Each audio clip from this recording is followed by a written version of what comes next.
Hola, en el siguiente vídeo vamos a analizar el contenido del título preliminar del Código Penal. El título preliminar del Código Penal abarca los 9 primeros artículos de este texto legal. Estos 9 primeros artículos básicamente lo que hacen es definir principalmente las garantías para el reo en la aplicación de la ley. Por tanto, lo que hace es básicamente positivizar aquellos derechos fundamentales para el individuo que se recogen en el título primero de la Constitución, trasladados a la jurisdicción, a lo que es el orden penal, o lo que es lo mismo en la aplicación de la pena a aquellas personas que cometen un hecho delictivo. Por tanto, principios como los recogidos en el artículo 25, de la reinserción de las penas, las garantías, vale, es decir, todo aquello que supone una garantía para el individuo, en el orden penal se traslada a una garantía para la persona que ha cometido un hecho presuntamente delictivo. Por tanto, esos principios de la Constitución se positivizan a los siguientes artículos a través de una serie de garantías, como por ejemplo la garantía criminal, la garantía de legalidad o la garantía de ejecución. Por tanto, en el primer artículo, en el artículo del Código Penal, lo que vemos es que nos dice que ninguna acción u omisión que no esté prevista como delito por una ley previa anterior a su perpetración se puede castigar, o lo que es lo mismo, trasladación o la traslación del artículo 25.1 de la Constitución al artículo único del Código Penal. Por tanto, no se nos puede castigar por una acción o una omisión que no sea prevista como delito por una ley anterior a haberse cometido el hecho delictivo. Lo mismo se puede aplicar a las medidas de seguridad, que solamente se pueden aplicar cuando nos lo diga la ley. Igualmente, en el artículo segundo nos dice que no se puede castigar tampoco ningún delito, ni tampoco, en este caso, aplicar, por tanto, una pena que no se halle prevista en una ley anterior a la perpetración del delito. Por tanto, la pena, es decir, la consecuencia jurídica del hecho delictivo, tiene que estar prevista por ley antes de que el hecho delictivo se cometa, si no, no se podrá tampoco aplicar. Igualmente, cuando una ley establezca una medida de seguridad para aquellas personas que no conocen la ilicitud de los hechos que cometen precisamente por las enfermedades que tengan, no se les puede atribuir efecto retroactivo cuando estas leyes establezcan esas medidas de seguridad. Sí tendremos efectos retroactivos cuando las leyes penales favorezcan al reo, incluso aunque ya hubiese estado cumpliendo condena, incluso también aunque hubiera ya recaído sentencia firme, es decir, que aunque esté ingresado en prisión o aunque haya sido condenado, si posteriormente hay una ley que lo favorece, esta se aplicará con efectos retroactivos, incluso si el hecho deja de ser delictivo, por tanto supondría su excarcelación, su salida en libertad.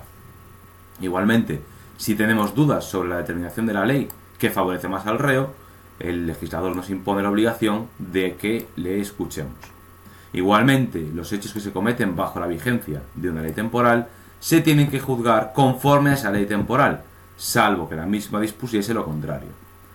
En el artículo 3 nos habla de las garantías de ejecución. Toda ejecución de una pena o medida de seguridad tiene que hacerse, en primer lugar, en virtud de sentencia firme y dictada por juez o tribunal competente, y además de esto adecuándose a los procedimientos que dice la ley procesal, es decir, la Ley General Penitenciaria y su reglamento de desarrollo. Igualmente, la ejecución de las medidas de seguridad se tiene que realizar conforme dice la ley y aquellos reglamentos que la desarrollan. Por lo tanto, tenemos que tener en cuenta que esto cambia con respecto al Código Penal del año 73, donde las medidas de seguridad eran ilimitadas en el tiempo. Eran a discreción de las personas que tutelaban a esta gente que tenía problemas de carácter psiquiátrico, enfermedades graves, que no les permitía conocer la distinción entre el bien y el mal. Esto queda solucionado con la aplicación de las garantías constitucionales y por ende de la aplicación de las garantías que recoge el Código Penal. Igualmente, las leyes penales solamente se tienen que aplicar a aquellos casos que contienen, por tanto no pueden utilizarse para aplicar a casos distintos de los que vienen expresamente tipificados en el Código Penal. Igualmente, tenemos que tener en cuenta que el juzgador, el juez o magistrado puede creer que determinados hechos delictivos, tanto acciones como omisiones, aún no estando penados por la ley, estime que deben ser dignos de represión por esta, pero al no estar tipificados, el Código Penal lo que hace es obligar al juez a exponer al gobierno las razones que le asisten para creer que debiese ser sancionado penalmente, pero se abstendrá de hacer ningún tipo de enjuiciamiento sobre este tipo de hechos. Igualmente pasaría lo mismo en el sentido contrario, es decir, también acudirá al gobierno cuando deba exponer lo conveniente sobre derogar o modificar un precepto o la concesión de un indulto sin perjuicio de ejecutar la sentencia. Es decir, aunque yo crea que esto no debe ser castigado, si la ley está tipificando este delito, lo castigo pero luego puedo exponer al gobierno las razones por las cuales creo que debería concederse el indulto o modificarse el Código Penal. En el caso de que un reo que esté cumpliendo condena pida el indulto y el juez o tribunal estime o aprecie en resolución fundada que por el cumplimiento de la pena se puede resultar vulnerado el derecho a un proceso sin dilaciones indebidas, la obligación que impone el Código Penal es suspender la ejecución de la pena y por tanto también, en tanto en cuanto no se resuelva la petición de indulto, esta quedará en suspenso. Igualmente, tenemos que tener en cuenta también que no podrá haber ni delito leve si no hay dolo o imprudencia, es decir, todo hecho delictivo exige o voluntad o, no habiendo voluntad, falta de previsión, lo que es la negligencia. Por tanto, si no hay dolo ni hay imprudencia, no puede haber pena, porque no hay hecho delictivo.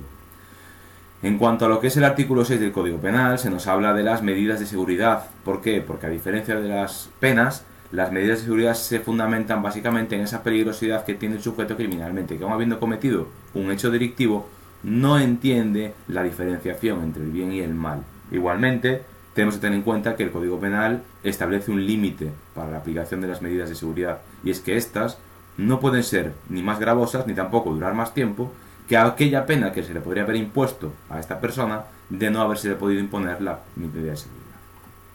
Igualmente, tenemos que tener en cuenta cuándo tenemos que aplicar o cuándo debemos determinar en el tiempo la ley que se debe aplicar al delito cometido. Por tanto, a estos efectos, los delitos se van a considerar cometidos en el momento en que el sujeto ejecuta la acción o bien la omite o omite aquel acto que estuviese obligado a realizar, lo que es lo mismo, comete una acción u omisión dolosa o imprudente penada por la ley.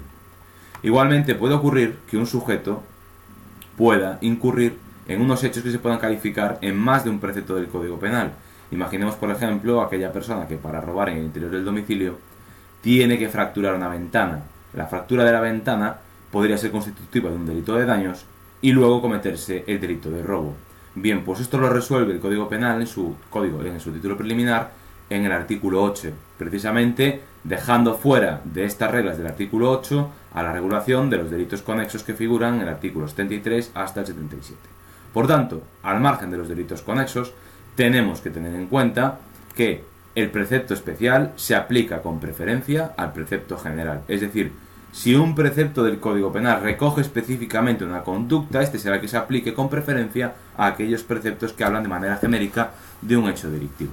Igualmente, en la circunstancia segunda del artículo 8 nos dice que el precepto subsidiario se aplica solamente en defecto del principal. Es decir, el principal es el que se va a aplicar siempre y si éste no dijese nada, iríamos al precepto subsidiario. Importante también, el precepto penal más amplio o complejo absorbe a los que se castiguen o a los que castiguen aquellas infracciones consumidas en aquel. Ejemplo, si para matar a una persona tenemos que causarle previamente unas lesiones, esas lesiones que se le causan ya estarían subsumidas dentro del delito de homicidio o del delito de asesinato.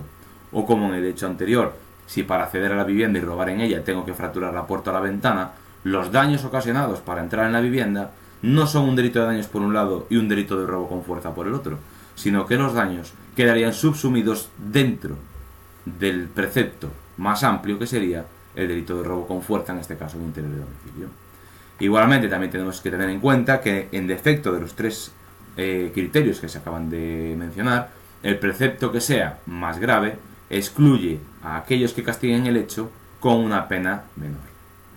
Igualmente, ya para terminar, tenemos que tener en cuenta que todas las disposiciones del título preliminar se aplican, además de los delitos que recoge el Código Penal, también a aquellos delitos que están recogidos, en este caso, en las leyes penales especiales. Y esto es todo con respecto a lo que es el título preliminar del Código Penal.